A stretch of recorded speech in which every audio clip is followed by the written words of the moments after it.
안녕하세요. 사연을 시작하기에 앞서 구독과 좋아요 부탁드려요. 감사합니다. 사연 시작해 볼게요. 저는 9살에 부모님을 잃었어요. 엄마랑 아빠가 함께 거래처에 다녀오시던 길이었죠. 비가 억수같이 쏟아지던 날이었어요. 전화를 받은 건 고모였어요. 병원에서 연락이 왔다면서 고모가 황급히 저를 데리고 갔죠. 그런데 병원에 도착했을 때는 이미 늦었어요. 아빠는 현장에서 돌아가셨고 엄마는 병원으로 오는 길에 숨을 거두셨대요. 하루 아침에 저는 고아가 되어버렸어요. 장례식장에서 울고 있는데 주변 어른들이 수군거리는 소리가 들렸어요. 공장이 요즘 힘들다던데 빚도 꽤 있다던데 저 애는 어쩌려고 그런 말들이었죠. 그때는 무슨 말인지 잘 이해하지 못했지만 나중에야 알게 됐어요. 우리 집이 원래는 여유가 있었대요. 아빠가 작은 공장을 운영하셨는데 몇 년 전만 해도 꽤 잘 됐었대요. 그때는 고모네 집도 많이 도와주셨다고 하더라고요. 고모부가 사업 시작할 때 목돈도 빌려주시고 힘들 때마다 도와주셨대요. 그런데 제가 7살쯤 됐을 때부터 공장 사정이 안 좋아지기 시작했나 봐요. 거래처가 줄어들고 경쟁이 심해지면서 적자가 났고 빚도 생겼죠. 부모님이 늘 걱정스러운 얼굴로 통화하시던 게 기억나요. 결국 부모님이 돌아가시고 남은 건 빚뿐이었어요. 공장은 정리됐고 집도 넘어갔어요. 보험금도 빚 갚는데 다 들어갔고요. 그렇게 저는 고모네 집에서 살게 됐어요. 외가 쪽엔 이모 한 분, 친가 쪽엔 고모 한 분이었는데 그래도 평소 왕래가 잦았던 고모 댁에서 지내게 되었어요. 처음엔 정말 고마웠어요. 하지만 고모네 집에 온 지 한 달도 안 돼서 모든 게 달라졌어요. 부모님이 살아계실 때는 고모랑 왕래도 잦았고 잘 지냈어요. 그런데 제가 고모네 집에 온 후로는 고모가 제게 더 이상 친절하지 않았어요. 고모한테는 4살짜리 딸이 있었어요. 예진이라고 저보다 5살 어렸죠. 예쁘고 똘똘한 아이였어요. 그런데 고모는 저한테 계속 예진이를 봐달라고 했어요. 학교 마치고 집에 오면 예진이 간식 챙겨주고 같이 놀아주고 낮잠 재우고 그랬죠. 처음엔 동생이 생긴 것 같아서 나쁘지 않았어요. 그런데 점점 제가 해야 할 일이 늘어났어요. 거실 청소기 돌리고 걸레질하고 화장실 청소까지요. 주말이면 빨래도 했어요. 너도 이 집에 사는데 당연히 집안일 해야지. 공짜로 얹혀 사는 줄. 아니, 고모의 말을 들을 때마다 가슴이 찢어지는 것 같았어요. 예진이는 그런 저를 보면서 자랐어요. 그런데 신기하게도 예진이는 저를 정말 잘 따랐어요. 학교에서 돌아오면 제일 먼저 저를 찾았어요. 고모가 예진이한테는 무척 엄했거든요. 공부 못하면 혼내고 성적 떨어지면 야단치고요. 그래서 예진이가 저한테 더 의지했나 봐요. 학교에서는 친구들이 학원 간다고 떠들었어요. 영어학원, 수학학원, 피아노학원, 저는 그런 거 한 번도 다녀본 적이 없었어요. 고모는 예진이한테는 온갖 학원을 다 보냈지만 저한테는 공부는 혼자 하는 거라고 염치 없이 어디서 학원 이야기를 꺼내냐고 했어요. 그래서 저는 학교 수업에 집중할 수밖에 없었어요. 중학교에 올라가면서 조금씩 깨달았어요. 제가 이 집에서 식구가 아니라 식모 같은 존재라는 걸요. 아침이면 제일 먼저 일어나서 고모네 가족 아침 차리는 것도 제 일이 됐고 저녁 설거지는 당연히 제 몫이었어요. 빨래도 개서 정리하고 예진이 숙제도 봐주고요. 그래도 저는 버틸 수밖에 없었어요. 버림받을까봐 두려웠거든요. 갈 곳이 없었으니까요.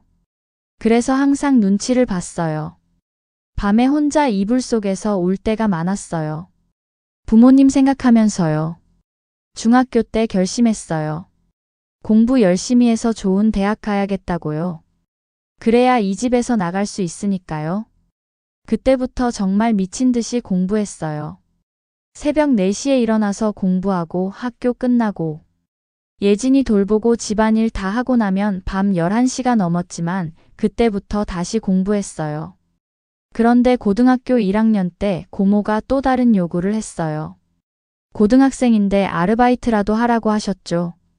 그러면서 얹혀 살면서 눈치도 없냐고 하셨어요. 처음엔 어이가 없었어요. 공부할 시간도 부족한데 아르바이트까지 하라니요. 하지만 거부할 수 있는 힘이 저에겐 없었어요. 결국 집 근처 편의점에서 아르바이트를 시작했어요. 그 편의점은 주택가 골목에 있는 작은 가게였어요. 유동인구가 많지 않아서 손님이 별로 없었죠. 그때부터 저는 편의점을 제 공부방처럼 사용했어요. 손님이 오면 계산하고 손님이 없을 때는 공부했어요. 월급이 솔직히 많진 않았는데 고모한테 절반 이상을 드려야 했어요. 그래도 남은 돈은 제 돈이었어요. 저는 그 돈을 한 푼도 쓰지 않고 모았어요. 통장을 만들어서 차곡차곡 저축했죠. 언젠가 이 집을 나가야 할 때를 대비해서요. 고등학교 3년 내내 저는 그렇게 살았어요. 학교 가고 집에 와서 예진이 돌보고 집안일하고 편의점 가서 일하면서 공부하고 집에 돌아와서 또 공부하고요. 잠은 하루에 4~5시간 자는 게 전부였어요. 이게 제가 이 지옥에서 벗어날 유일한 방법이었으니까요. 그리고 저는 편의점 아르바이트를 의지할 수밖에 없었어요. 제가 공부할 수 있는 곳이었으니까요. 저는 편의점 사장님께 사정해서 아르바이트 시간을 더 늘렸어요. 물론 고모한테 줘야 하는 돈이 늘었지만 제 돈도 늘고 공부할 시간도 더 늘어나니까 저에겐 오히려 좋은 선택지였어요. 그리고 드디어 의대에 합격했어요. 엄마 아빠한테 보여드리고 싶었어요. 그날 밤 제 합격 소식을 제일 기뻐한 건 예진이었어요. 그때 예진이는 중학생이었는데 정말 기뻐하더라고요. 대학 입학 전에 제일 큰 걱정은 등록금이었어요. 첫 등록금은 고등학교 3년 내내 모아둔 아르바이트비로 겨우 낼 수 있었어요. 문제는 그 다음이었어요. 저는 장학금을 받아야 했어요. 고모가 제 등록금을 내주실 리 없었으니까요. 그래서 대학 들어가서도 정말 열심히 공부했어요. 다행히 첫 학기에 성적 장학금을 받을 수 있었어요. 전액은 아니었지만 절반을 지원받았죠. 나머지는 학자금 대출을 받았어요. 그렇게 학기마다 아슬아슬하게 버텼어요. 대학 2학년 때였어요. 그 학기 등록금을 낼 돈이 부족했어요. 장학금을 신청했는데 떨어진 거예요. 성적이 아주 조금 모자랐어요. 급한 마음에 고모한테 전화했어요. 고모, 이번 학기만 도와주실 수 있을까요? 100만 원만 빌려주시면 나중에 꼭 갚을게요. 고모는 한참을 망설이다가 돈을 빌려줬어요. 하지만 그때 한 말이 있었어요. 내가 너 키워준 거 잊지 마. 나중에 의사 되면 다 갚아야 돼. 그 말이 제 가슴에 비수처럼 박혔어요. 키워줬다고요? 저를 식모처럼 부려먹으면서요? 하지만 그때는 참을 수밖에 없었어요. 돈이 필요했으니까요. 그리고 얼마 후에 결심했어요. 고모네 집을 나가기로요. 같은 과 친한 친구가 자취를 할 거라고 했어요. 민지라는 친구였는데 제 사정을 알고 있었어요. 다행히 민지도 좋다고 했고 저는 고모 집을 나올 수 있었어요. 민지네 집에서 살면서 정말 숨통이 트이는 것 같았어요. 아르바이트를 2개나 했어요. 주말에는 카페에서, 평일 저녁에는 과외를 했어요. 의대 공부는 정말 어려웠어요. 외울 게 산더미처럼 많았고 시험도 잦았어요. 하지만 저는 포기하지 않았어요. 밤을 새우는 건 다반사였고 도서관에서 사는 날이 많았어요. 예진이랑은 연락을 주고받았어요. 가끔 만나서 밥도 먹고요. 예진이는 고등학생이 됐는데 많이 성숙해져 있었어요. 의대 6년은 정말 눈 깜짝할 새에 지나갔어요. 본과에 들어가고 실습하고 국시 공부하고요. 정신없이 살았어요. 그리고 마침내 의사 면허를 땄어요. 레지던트로 들어갔어요. 큰 대학병원 내과였어요. 힘들었지만 보람찼어요. 환자들을 돌보면서 제가 정말 의사가 됐다는 게 실감났어요. 월급도 받기 시작했고요. 처음 받은 월급으로 제일 먼저 한 일은 학자금 대출을 갚기 시작한 거였어요. 레지던트 2년차 때였어요. 어느 날 병원 로비에서 누군가 제 이름을 불렀어요. 돌아보니까 고모였어요. 오랜만에 본 고모는 많이 늙어 보였어요. 머리도 많이 휘었고 얼굴에 주름도 깊어졌어요. 저는 고모를 보고 어떻게 오셨냐고 물었어요. 고모는 어색하게 웃으면서 의사 된 거 축하한다고 하더군요. 그러더니 본론을 꺼냈어요. 자기가 저를 키워줬는데 제가 의사 된 것도 고모 덕분 아니냐고 하더라고요. 이제 은혜를 갚아야 한다면서요. 고모는 계속 말을 이어갔어요. 요즘 자기가 좀 힘들다면서 고모부 사업도 안 좋고 예진이 대학 등록금도 있으니 제가 이제 의사니까 한 달에 200만 원씩만 보내달라고 하더라고요. 그 정도는 할 수 있지 않냐면서요. 저는 한참을 고모를 바라봤어요. 정말 믿을 수 없었어요. 10년 동안 저를 식모처럼 부려먹고 아르바이트까지 시켜놓고 이제 와서 은혜를 갚으라고 하다니요. 저는 고모한테 차갑게 말했어요. 제가 의사 된 건 고모 덕분이 아니라고요. 그리고 그동안 식모처럼 부려먹고 예진이 보모로 쓰지 않았냐고.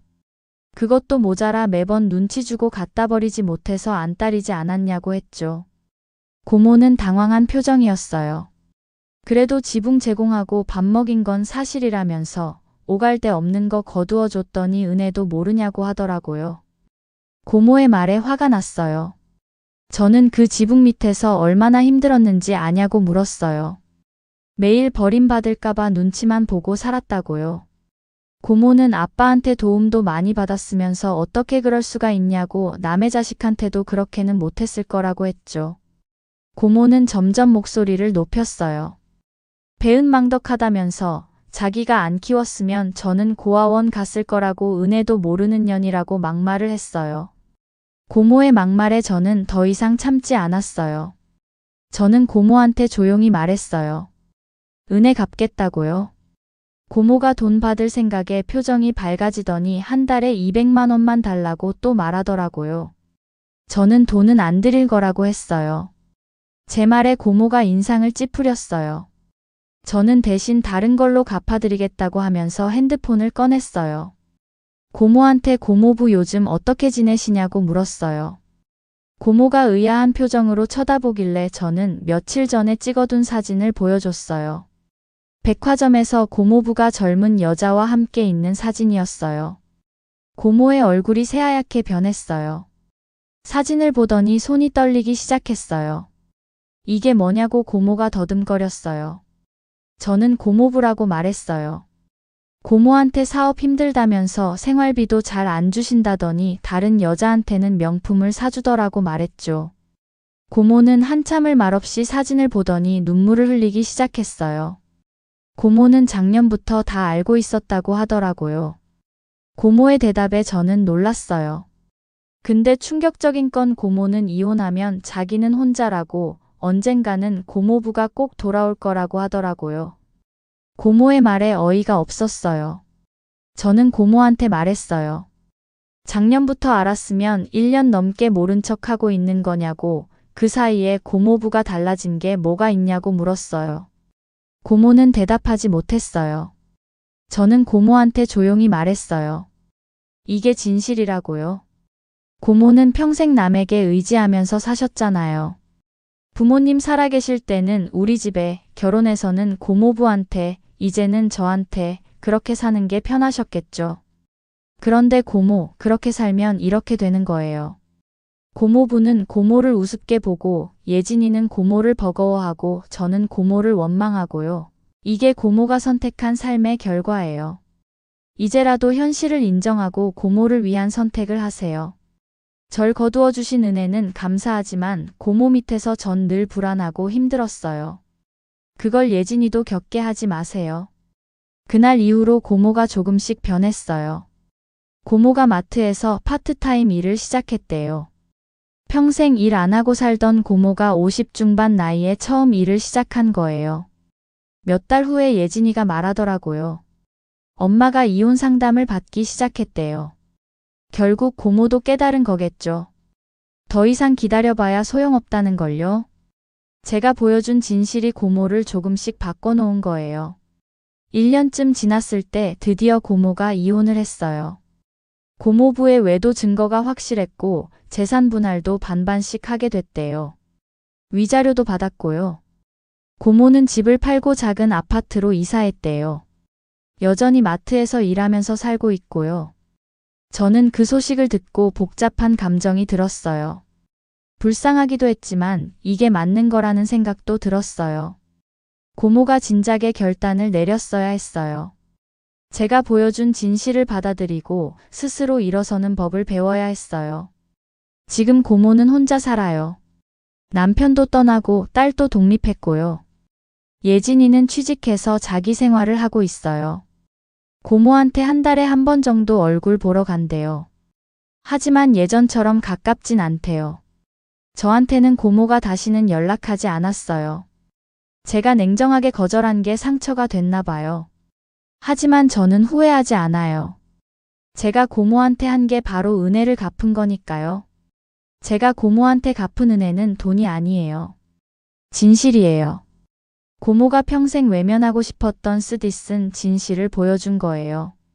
남에게 의지하면서 사는 삶의 끝이 어떤지, 선택을 미루면 어떤 대가를 치르는지요. 고모는 지금 혼자지만 예전보다는 나아졌을 거예요. 스스로 일하고 스스로 살아가는 법을 배우고 있으니까요. 늦었지만 말이에요. 저는 이제 제 삶을 살아요. 의사로서, 그리고 저 자신으로서요. 제 긴 이야기를 끝까지 들어주셔서 감사합니다. 구독과 좋아요, 알림 설정까지 잊지 마세요.